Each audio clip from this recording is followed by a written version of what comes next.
Hi, my name is Michael Gruenewald, and my presentation is on the subdivisions of the nervous system.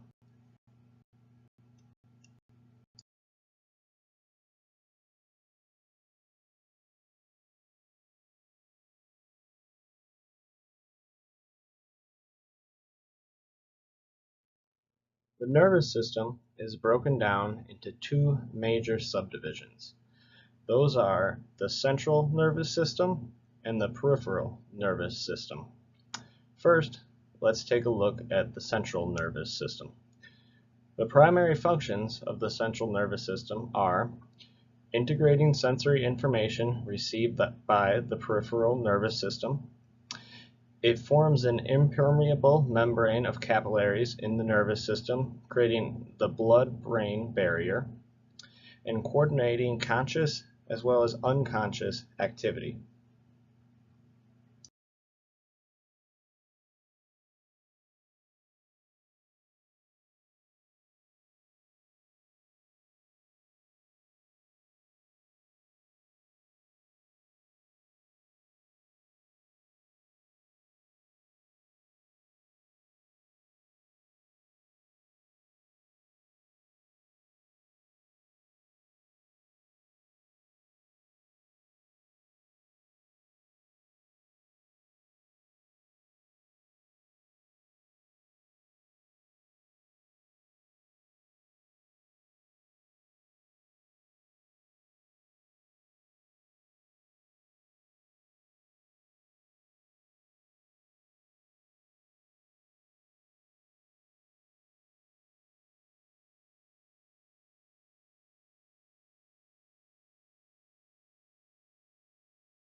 The central nervous system is located in the brain and spinal cord.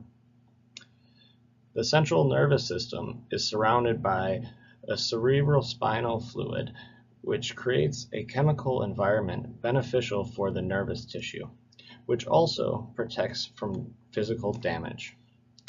You can see on the diagram here that there's the central nervous system, which is composed of the brain and spinal cord, and contains relay neurons or intraneurons. Then there is the peripheral nervous system, which will be on the next slide. That is composed of cranial nerves, spinal nerves, peripheral nerves, and contains sensory neurons as well as motor neurons.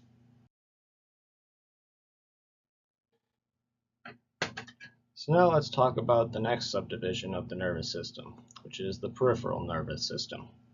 The peripheral nervous system is a system of nerves that branch off of the spinal cord, innervating the rest of the body. The two main branches of the peripheral nervous system consist of the somatic nervous system and the autonomic nervous system.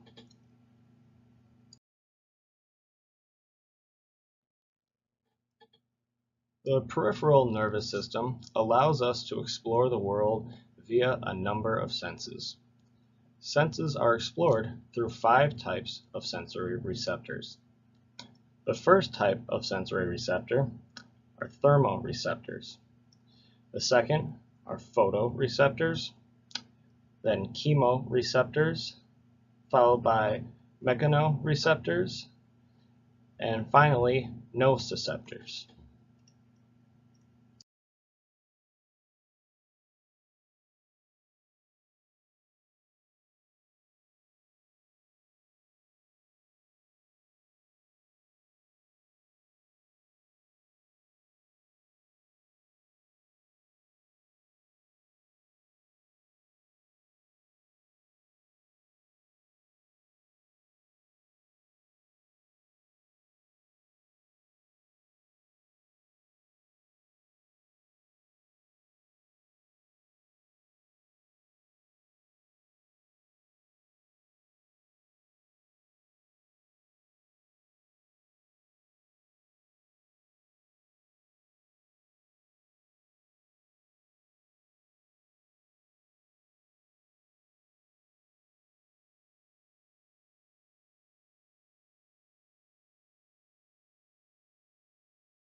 Now let's discuss what each of those receptors do. Each type of receptor specializes and responds only to a specific type of stimuli. Thermoreceptors respond to changes in temperature. Photoreceptors respond to light. Chemoreceptors respond to chemicals. Mechanoreceptors react to pressure, touch, and vibration. Nociceptors respond only to pain.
As we previously discussed, the peripheral nervous system has two primary subdivisions, the somatic nervous system and the autonomic nervous system. So first, let's discuss the somatic nervous system. The primary function of the somatic nervous system are voluntary movement of all skeletal muscles, voluntary movement of organs, and reflex movements. The somatic nervous system relays motor and sensory information. During this process, sensory neurons transport impulses to both the brain and the spinal cord.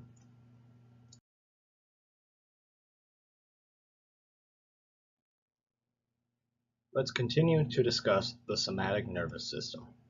Parts of the somatic nervous system include motor neurons, which are also known as efferent neurons. These are responsible for carrying information from the brain to the muscle fibers. Then there are sensory neurons, also known as afferent neurons. These relay information from the nerves to the central nervous system itself.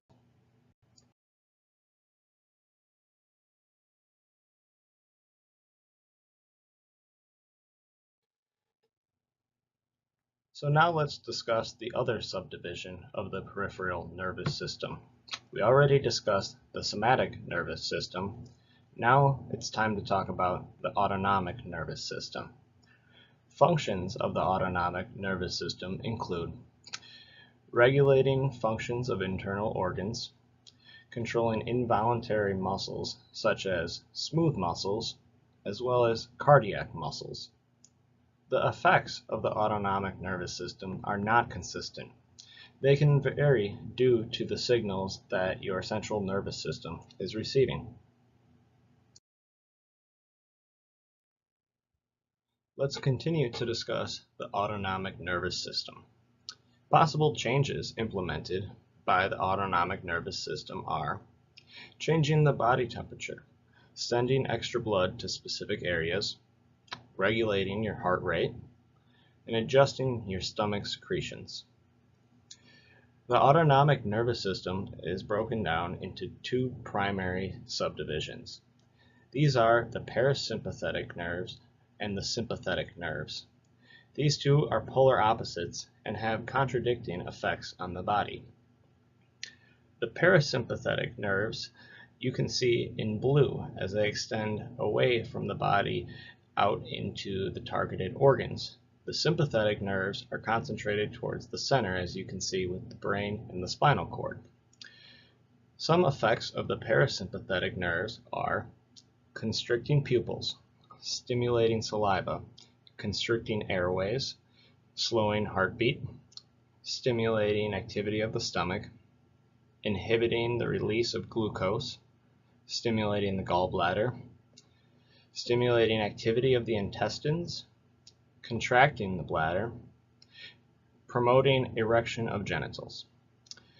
Some effects of the sympathetic nerves are dilating the pupils, inhibiting salivation, relaxing airways, increasing your heartbeat, inhibiting activity of the stomach, stimulating the release of glucose, inhibiting the gallbladder, inhibiting activities of the intestines, secreting epinephrine and norepinephrine, relaxing the bladder, promoting ejaculation and vaginal contractions.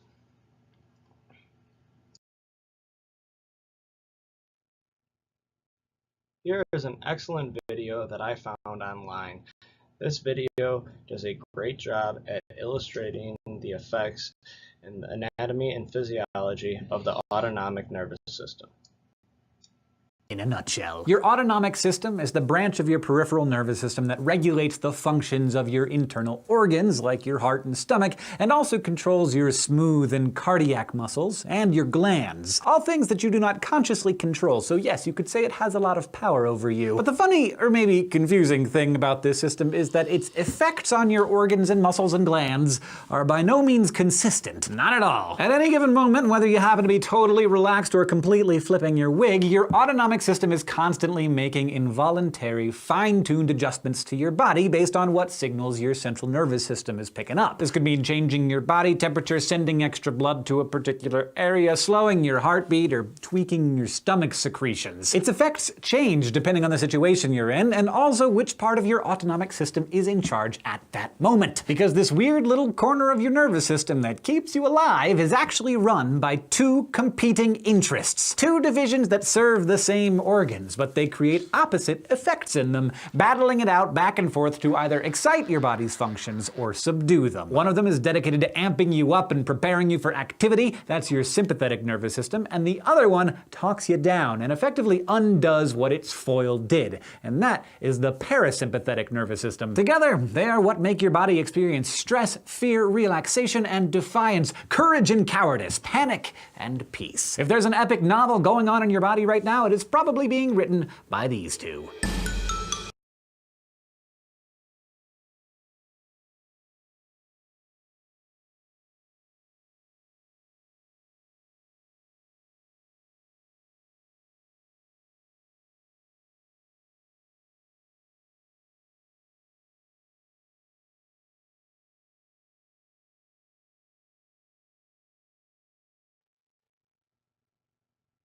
Now let's discuss a little further into the subdivisions of the autonomic nervous system. First, we'll discuss the sympathetic nervous system. The sympathetic nervous system is where your flight or fight response comes in to play. It is derived from the Greek word of feeling together. The sympathetic nervous system is located in the thoracolumbar area. The nerves branch off of the thoracic and the lumbar vertebrae.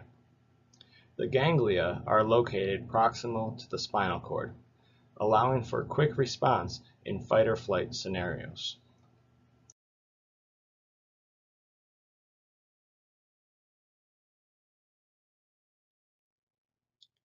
So now that we have discussed the sympathetic nervous system, let's discuss the other subdivision of the autonomic nervous system, which is the parasympathetic nervous system. Now we know that the sympathetic nervous system is responsible for your fight or flight response. The parasympathetic is a bit the opposite. This is responsible for what you might refer to as your rest and digest response. Your parasympathetic nervous system is located in the craniosacral regions. It originates at the base of the brain and just superior to the tailbone. The ganglia are located near or inside the organs that they affect. This allows for a more precise response.